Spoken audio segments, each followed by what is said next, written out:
mtu anatakiwa atafute riziki.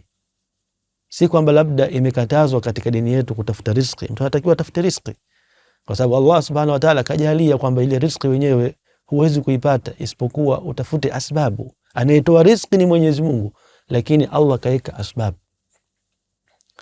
Ndio maana Qur'ani ikasema huwa alladhi ja'ala lakumul arda dhalulan, Mwenyezi Mungu kaifanya ardhi ikawa ni dhalili kwa nyinyi.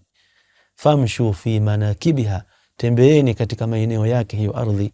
Wakulu min rizqihi, na mule riziki ya Mwenyezi Mungu subhanahu wa ta'ala. Kwa hiyo itafuteni riziki, lakini mtambue kwamba riziki ni ya Mwenyezi Mungu subhanahu wa ta'ala. Wa ilayhi nushur, na kwake yeye Allah subhanahu wa ta'ala ndiyo mtarejea.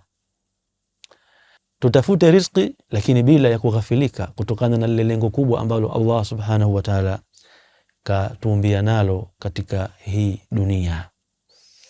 Kwa hiyo si sahihi ukamwona mtu pengine Muislamu lakini muda wake mwingi anautoa katika mahangaiko ya dunia tu. Yani yeye hata ile swala, ibada ya wajibu kwake yeye inaweza ikampita. Mtu anaweza akakaa pengine katika shughuli zake na katika biashara zake kuanzia asubuhi mpaka usiku, na sala zote zinampita, vipindi vya sala vyote vinampita. Na wakati mwingine inawezekana ikawa maana yake ndo hasali kabisa, na kuna wengine wanasubiria mpaka usiku ndo mtu anakuja kusali sala zote.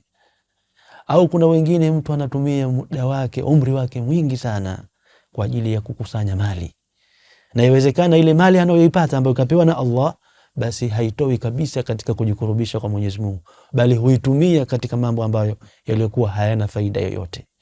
Kwa hiyo Muislamu ambaye anayemcha Mwenyezi Mungu, anaifahamu kwa nini kaumbwa katika hii dunia, hutumia kila neema ambayo kapewa na Mwenyezi Mungu katika kumwabudia Allah subhanahu wa ta'ala, na hutoa muda wake mwingi kwa ajili ya kumtumikia Allah subhanahu wa ta'ala.